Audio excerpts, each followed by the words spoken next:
Hello and welcome to PhotoPaint X4.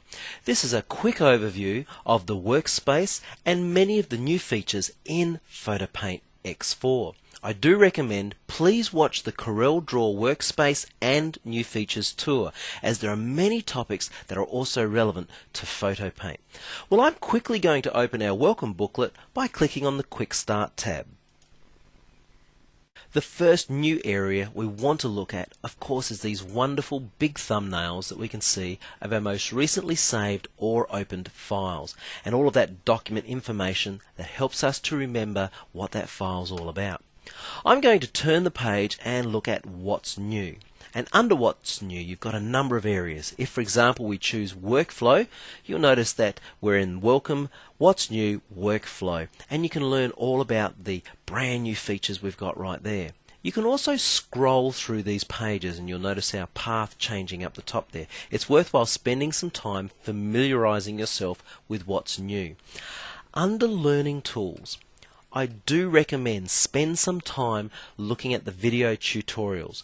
I've specifically put these together to teach you workflow processes in PhotoPaint. And there's Corel Tutor, insights from the experts, etc. Don't forget, visit the gallery every now and then. There's some amazing images in there created by experts using CorelDRAW. Okay, back to the Quick Start tab, and I'm going to open my first document. PhotoPaint X4 now supports the updated file formats of Painter 10, the latest standards in PDF, and the new file format of Photoshop CS3. In addition to this, the X4 suite now supports the new Adobe Color Management module. This is a color engine developed by Adobe for the purpose of achieving consistent color workflows between programs that have the ability to utilize a common color engine. Now, this is packaged with many Adobe products, or if you don't have it, you may need to download from the Adobe website. It's a free download. Once installed, come up to Tools, Color Management, choose the center icon, and as you can see under Color Engine here, you can choose the Adobe Color Management module from the drop-down list. Click OK, click OK. And I recommend you do this in both PhotoPaint and CorelDRAW if you're working with other products that can support this color engine. PhotoPaint has a brand new look and feel. You will have already noticed a number of colored icons throughout the menus, and of course brand new styled icons and a beautiful integration with Windows Vista. We've touched on many of these subjects in the CorelDRAW workspace tour, so I recommend spend some time there. Just quickly, at the top we have the title bar, the menu bar where we access all of our drop-down menus. Then we have the standard toolbar, the property bar, and of course the toolbox, which I've detached and taken a picture of over here. Well, what I want to show you right now, in fact I recommend you always do this with new versions, come up to Help and come down to Highlight What's New and at least choose Since version X3. And that's why you can see these orange areas that have been highlighted. You'll see them throughout the menus as well, lots of highlighted areas indicating something new or something improved. I want to show you now the integration with the Windows Vista operating system. So what I'm going to do is bring up the welcome screen and quite simply come down to Open Other, and let's have a look at how this all works. All of the X4 open and import dialog boxes have been integrated with Windows Vista features. For example, the search option. If I click in here and type .cpt, instantly my PhotoPaint files appear, and they appear with much larger thumbnails, and in fact you can even make them larger. If you come up to View and choose Extra Large Icons, as you can see, extra large icons. Well, I'm going to stay just with large icons because I've got the preview pane turned on. That means when I choose a document, I can see a larger thumbnail display anyway. Down the bottom here, you can also see details about that document. You can turn these two panes on by coming up to Organize, down to Layout, and simply turn them on by selecting these options here. Well, for right now, I'm going to choose this file, Eli, out of the box. Overcoming problems like this photograph being poorly scanned, slightly rotated, is now very simple. All we have to do is come up to Adjust and choose Straighten Image. This new tool makes it very easy to correct this problem. Now what I'm going to do is increase the number of grids, so we've got a nice grid line running alongside our image, and then all I have to do is slide the rotation slider. And when I believe I have my image nicely lined up with the grid, which I believe I do, there we go, simply click OK. Now we have a corrected image. We're presently in the Image Adjustment Lab. Now while this is not new, there is something new down here, and that's a histogram. This histogram has been added in X4 and provides live feedback.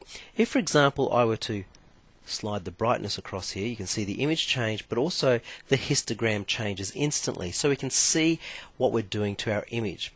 Now I'm not going to spend time here, I simply wanted to show you this addition. So I'll close this, but I will come up to Adjust and down to Tone Curve. Now the tone curve has been improved, but it also has the addition of this new histogram. Well, what I'm going to do is I'm going to color correct this image, but I'm only going to use the histogram as a guide. So what I want to do is I want to go to the upper end of my curve here, and effectively I'm trying to move colored pixels to the right to lighten the image. I have mid-tone colors over here in the middle of my curve, and I'm also going to move those to the right a little to brighten the image. But additionally, I'm going to add two more nodes down the bottom here. This bottom node I'm going to use to maintain the contrast and darkness of the image. You can see how that spread that across there. And then this other node here, I'm going to use that as a final touch to making sure I don't have too big a grouping of pixels down the bottom here. So I'm just going to adjust that like that. One last tweak, as you can see, and for a quick adjustment that's not too bad. The tone curve looks a lot better. It would be better if the histogram was going all the way to the right. The more you learn about histograms, the better you will be at color correcting your images. Well, I'm going to click OK. We're going to have a look at another brand new feature. If we come up to Object, Create, and look at New Lens, we can see there are three brand new lenses: black and white, channel mixer, and the gradient map.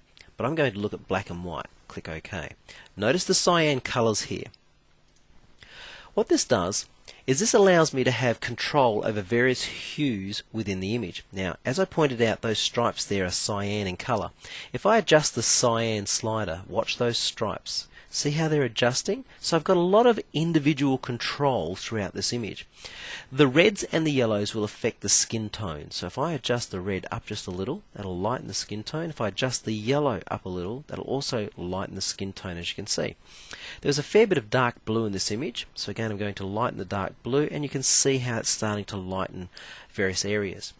What I really love is the ability to add a tint. So if I click tint, I can actually add a color now to my grayscaled image. I'm just going to slide that back toward the yellow a little bit more.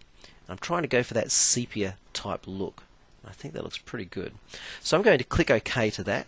Then I'm going to right click and I'm going to combine my image to the background. I'm going to go back to the tone curve, up to Adjust, and back to the tone curve. Set myself 3 points. I really ultimately want to affect just that upper area, which hopefully will brighten. See how it's brightened in those lighter areas, which is that typical, slightly overexposed sepia look. What do you think? That was fairly easy. The new lenses are excellent. In the last area of our tour, we're looking at the new support for raw camera files. If you open or import a raw digital file, this is the new dialog box you will see. Your digital camera should offer you the ability to save your photographs in a raw or compressed state, such as JPEGs. Compressed state means that you will lose quality and image detail, whereas raw, everything about that photograph is kept within the file, much like, in fact, they're often referred to as digital negatives. They even contain such information as the camera that was used, shutter speed, aperture, ISO settings, etc.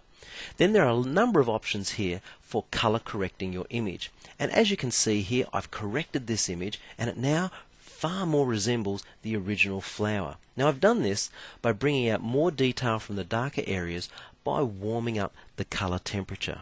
Well, I'm quickly going to cancel this, And you can see what I've done with that image, because really PhotoPaint makes the digital canvas so appealing and so easy to work with. Well, I hope you've enjoyed this tour. Bye for now.